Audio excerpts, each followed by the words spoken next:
We have 9 starting classes plus the Crusader. We present you the best caster, most versatile melee, and also a good all-arounder if that's more your style. And at the end, Dark Crusader for our deluxe owners. First up, the best caster and also straight up the most beginner-friendly character, the Orion Preacher. Maximum Radiance, Giant Hammer. Movement set is quite amazing. You got hits that carry you fast forward, so you're always in range of your enemy, and your charged attacks also bring you quite there. And if you run and jump, you do insane damage plus stagger, which makes killing Rabble quite simple. Run up, get him staggered. The main selling argument is though the magic, because the magic is so strong. Look at here, these guys.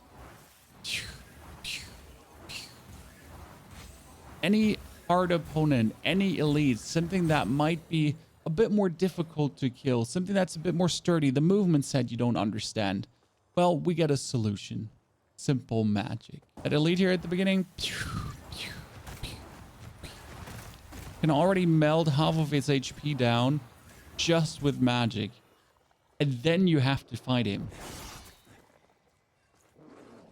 Which goes relatively easy with just staggering him on big attacks because your staggers just do so copious amounts of damage. And they also do so much stagger compared to some of the other weapons. I mean, like, just down, right? Ooh. The good thing is your sideways swipes also hit multiple opponents.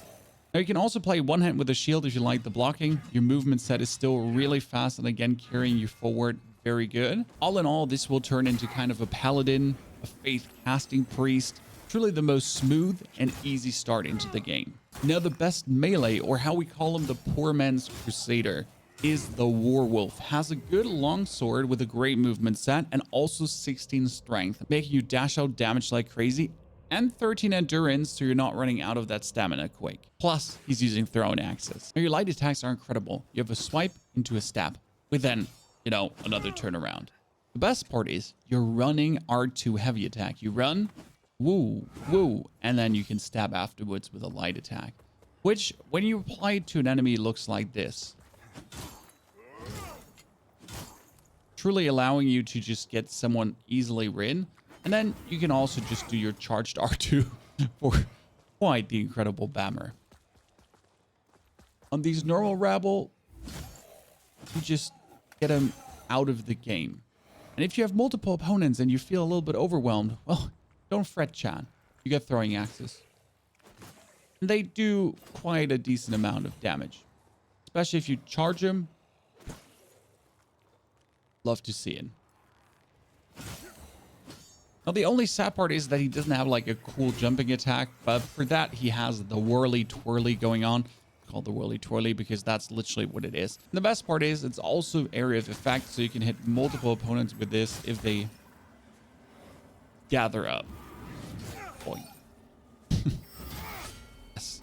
Incredible stack. 1, 2. And if you're fighting one of the big boys and you want to stagger him, yes, you do also do good stagger damage. Not as much as the priest, I will have to say.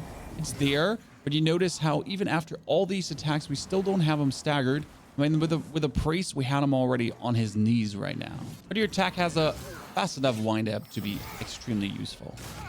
Now, as we said, this is the poor man's Crusader, and we'll get to that in the Crusader segment. First, a nice all-arounder. And that's going to be the Partisan. Can go for a strength or an agility build and has an amazing Morning Star.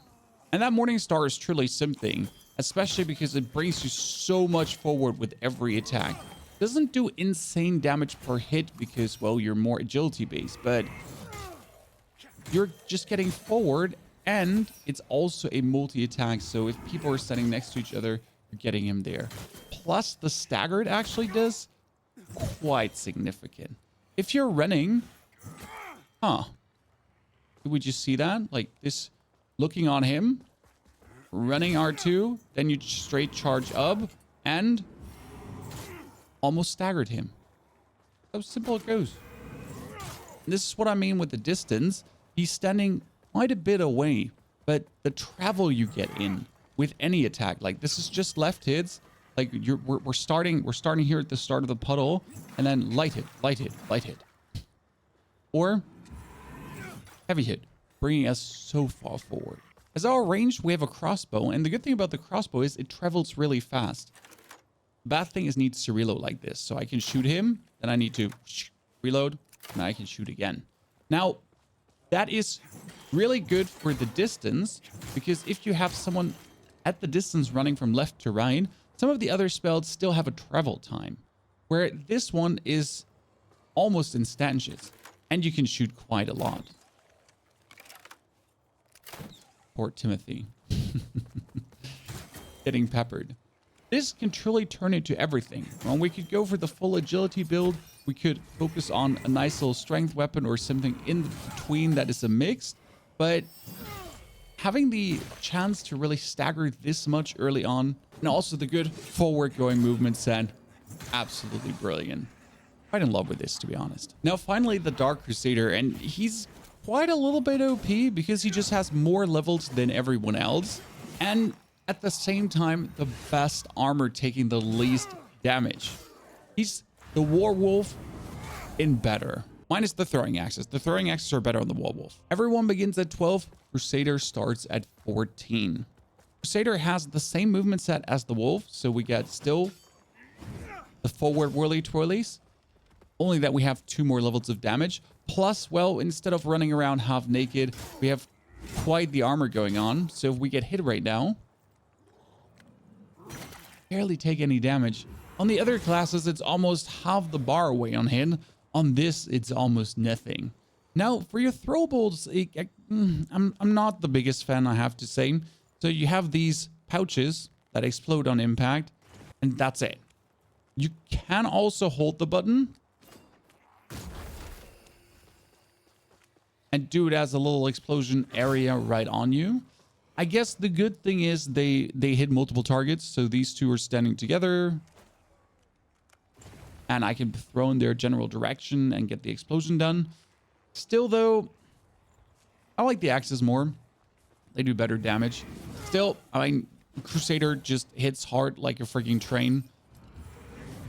Absolutely obliterates your opponents. And, I mean, it's the pay-to-win class. I'm loath to say it, but he's just stronger than the other classes. He's just stronger than the Wolf in the end, just merely by being 2 levels ahead, which is just maybe a little bit silly, but I mean, you paid for it. Yes, it's what it is. The real selling point is the strong armor, because if you get hit by this guy, usually you take so much damage. But yeah, if the Crusader gets hit, let's see if we can get one hit. Like we could take that guy from behind too. We could take so many hits before we're even remotely close to death, whereas every other class would have been dead right now. So if you want the, I guess, smoothest, easiest start, the least punishing beginning, and you have the deluxe edition, the Crusader does make sense. Now, for me personally, it's simply going to be the caster because of the great magic, and there's even more magic in the game, but also that hammer does so much stagger. One charge attack almost staggers anyone, even the big elite. It's crazy. High recommendation to give the priest a try because it is truly good. Now tell me though, what are you planning to play? What are you going with into the game? Now, if you're also interested in a very entertaining platinum trophy video for Lies of Pi, enjoy.